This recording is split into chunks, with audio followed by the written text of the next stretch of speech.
Hey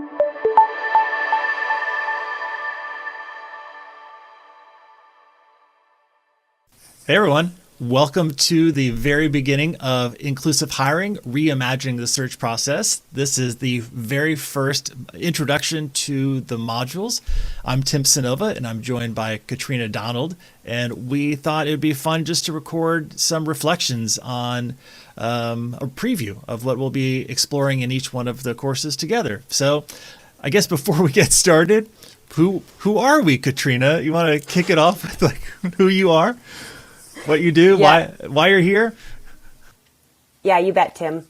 Hi, everybody. My name's Katrina Donald. I use she, her pronouns. I live in a little town called Banff, Alberta. It's right in the heart of Treaty 7 territory. So my background is actually a winding path that brought me into this conversation with Tim. I've spent some time in R&D spaces. I've spent some time in HR spaces. I'm a certified recruiter, so I've done a lot of conversations with teams around kind of looking at what they need and how they can get there going forward. I also have a master's in organization development and change, so I'm really interested in how people identify what the future might look like and how they find their way there. And that really got me interested in this field of developmental evaluation, which takes cues from the world around us and finds opportunities to build feedback and inclusive debrief and sense making in along the way to make sure that people who are doing something new for the very first time have really meaningful data that supports the decisions that they're making as they're going forward.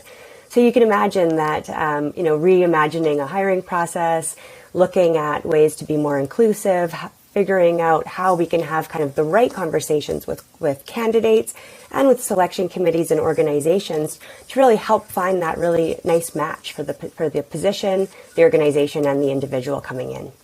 So much in there, Katrina. So much thinking to bring to this process. So I'm here today, Tim Cynova, he, him.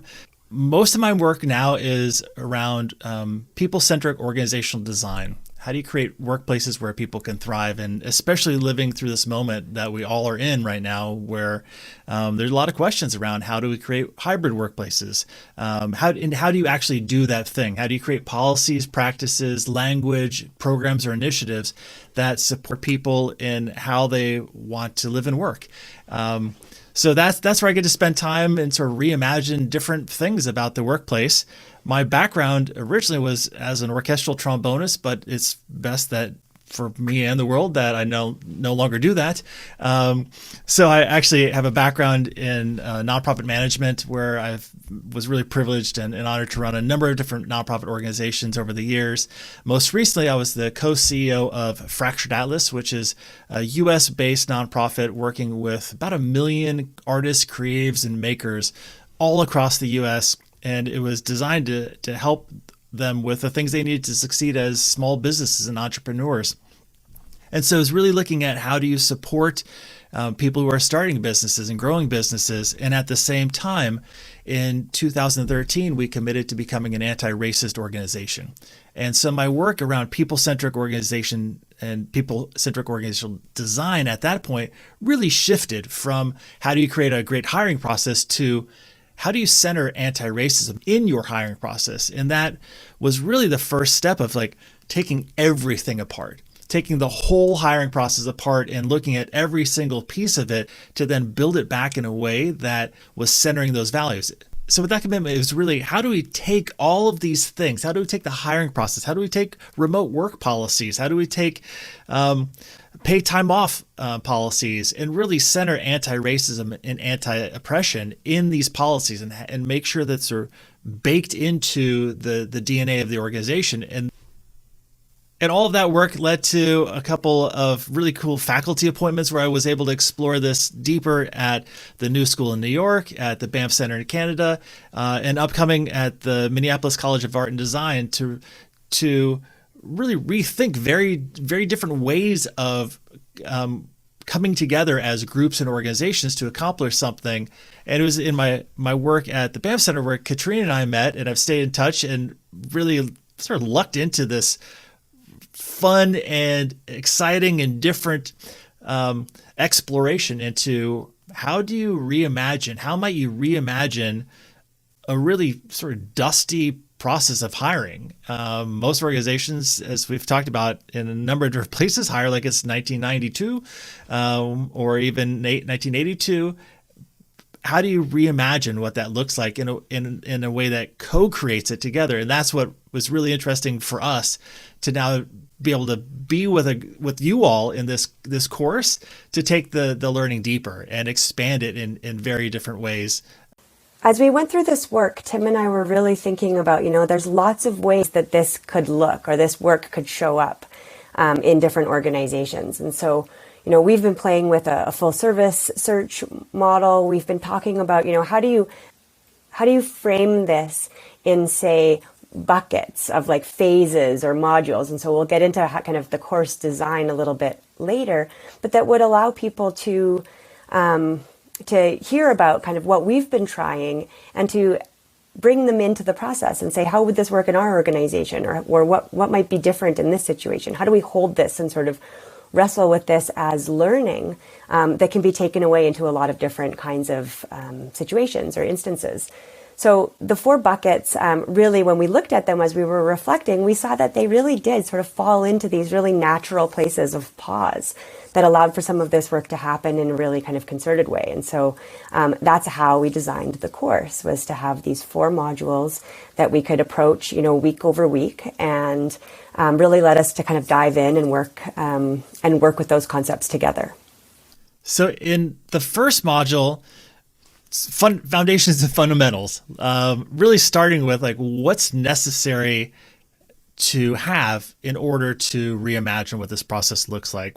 What's the overall arc of the process? What are the resource requirements that you need to be aware of in your organization? Because this oftentimes does take more resources, and not knowing that in advance, you might end up in this place of like, wow, this is a lot of work.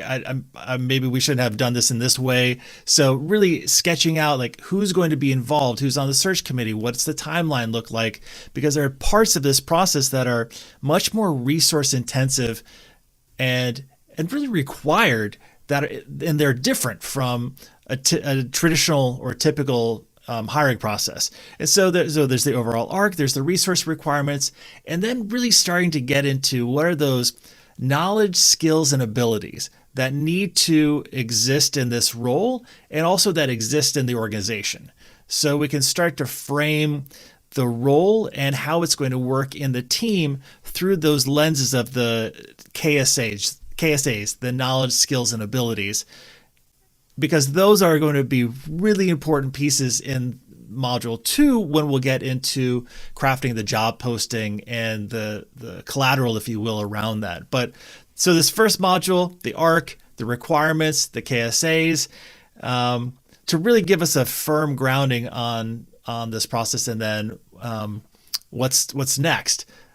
With that, Katrina, in that mix, what do you get excited about? What's in there that's sort of really juicy to dive into?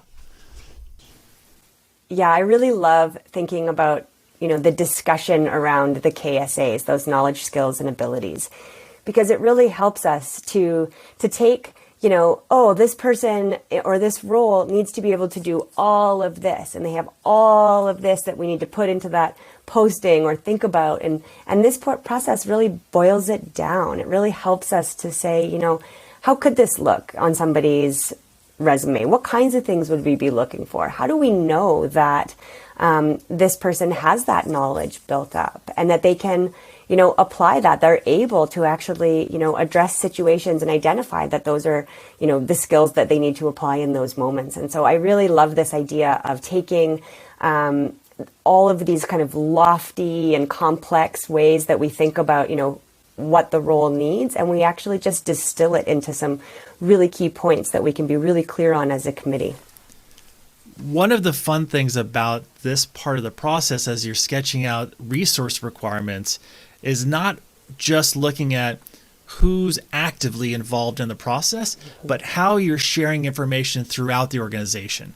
Because what we've found is a lot of times, how many people need to be involved? Well, like there's 10 people that need to be involved at different stages of the interview. And like, well, it's not really a highly structured process. There's ways that more bias can creep into it. So really saying like, are there 4 people or 5 people that are going to be actively involved in the search process throughout? And then how can you share the information with the rest of the team, and in a way that's opening up opportunities for them to provide feedback and input. And so really setting up that structure that will run kind of in parallel with the search process to let people know how's it going, what might be useful for us to hear from the rest of the team. So really looking at very specific questions that will pair along with the process. For instance, when you look for jobs that are similar to this role, where do you look? So we can make sure that we have those covered. Or when you're starting to look at the interview process, what kind of scenarios do you think would be interesting to explore with this specific role as it relates to knowledge, skills, and abilities?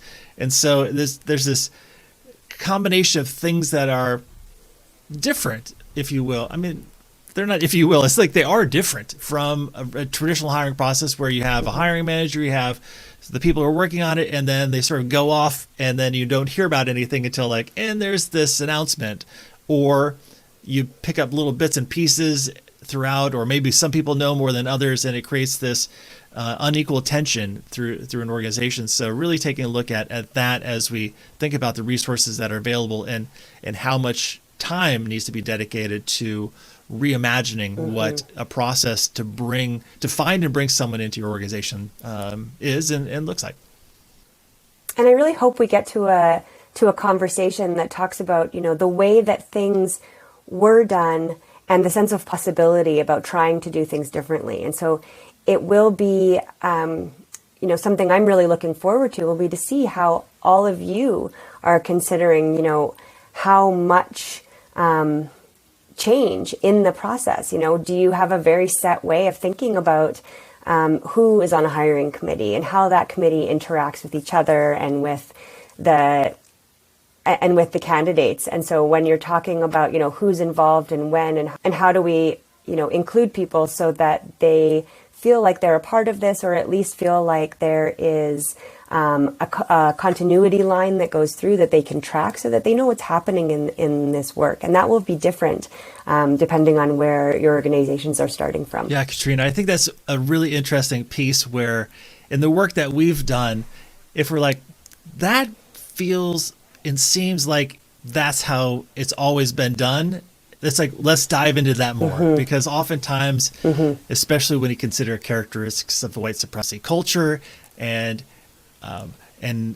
power, harmful power dynamics, you're like, let's figure out, like, let's take that off our stage and like pull it apart and see like, how might we do this different when centering the values, and using those questions, how might we and what if, are really helpful prompts to reframe and sort of dive into it. And so as you go through the course, if you're like, that piece seems like just every other hiring process, that usually is the prompt to dive in and look at that closer, because that's when you often find out, that actually isn't the best way of doing that in a way that reimagines something that is helpful and supportive to everyone who will be in the process. So that is our overview of Module 1. We will include 3 more of these in the rest of the modules. So that's either a cliffhanger or like stay tuned for the next one. Because we'll see in Module 2.